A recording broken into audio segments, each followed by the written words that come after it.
Hey y'all, really quickly. So excuse the awkward pose. I obviously have a computer over my shirt because it has an organization I'm a part of and I'm just trying to cover it up. So excuse the awkward position, but really quickly, as we get into this Halle Bailey and DDG situations, DV is a very sensitive topic, and as well as it should be.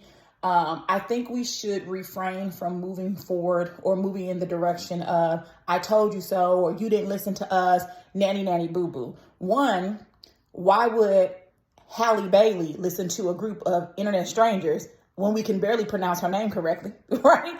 But then two, I think that other DV survivors or people who are currently in DV situations, excuse Isis and Onyx, they're in the backyard.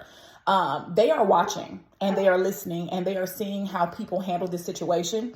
And it is not easy to be in a DV situation. It is not easy to remove yourself from that situation. I don't know how long the abuse occurred in their relationship. I don't know a lot about DDG at all. And if I'm being honest, I only found out when he started dating her. I had never heard of this man in my life.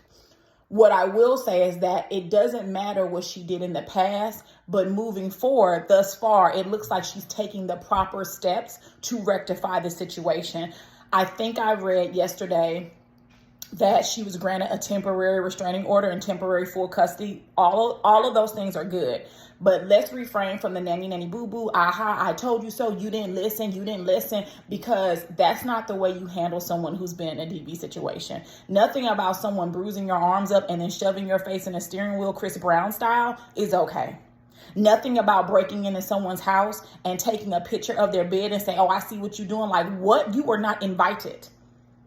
The way Halle needs to get a Doberman Pinscher or a Rottweiler or German Shepherds to bite into his ass, the way she needs to change the locks on her doors, the way she needs to have 24-hour security, the fact that he's texting her on Mother's Day, the way that he texts her, the context in which he texts her, that is unhealthy, and that man is dangerous. I don't care what you say, that man is dangerous.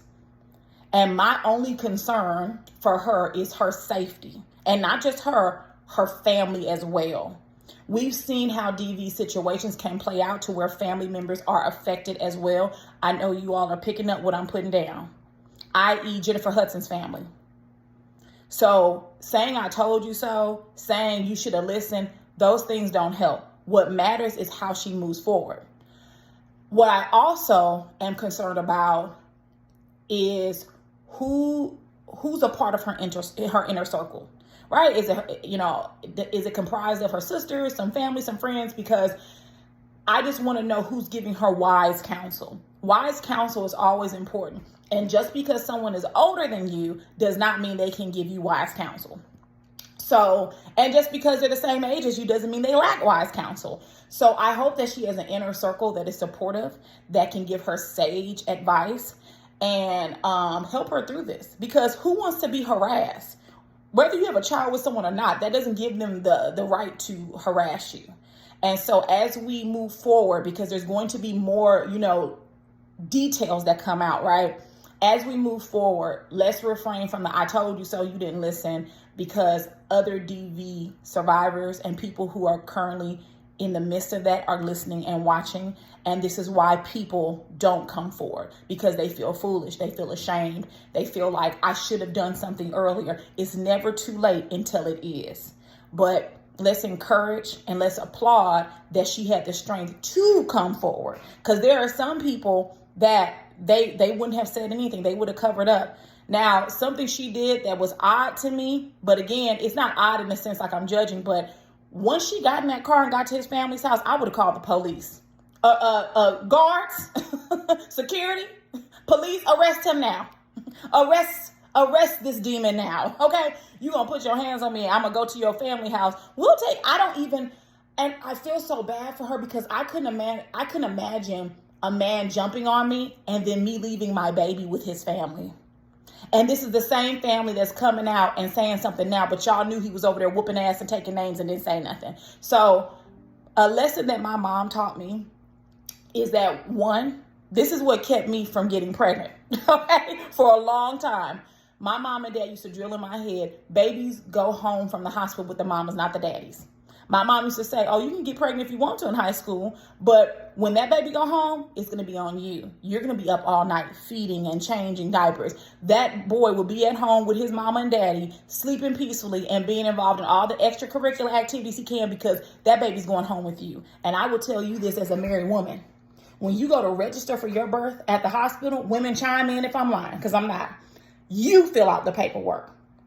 My husband didn't have to fill out a damn thing.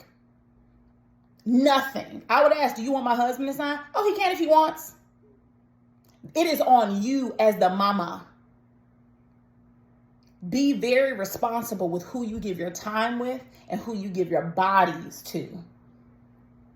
Her baby is beautiful, but I guarantee you it wasn't worth the hell that he is and will put her through. Because this is not the end of it. It's not. Unfortunately, it's not. It's just not. And a judge granting her that, y'all keep saying like she just made this up. You have to have proof. Do you know there are judges who have denied women restraining orders? And then the women ended up unalive shortly thereafter? Like, this is not a game. So let's be careful how we discuss this and frame this. We don't know her and she doesn't know us. So she has no responsibility to take any advice from us. But be careful, because there are people going through a similar situation and they don't know how to leave. A lot of them are ashamed. A lot of them are silenced. So yeah, that's all I have to say. Get out in comments. Let me know your thoughts. I will see you all later. Mwah.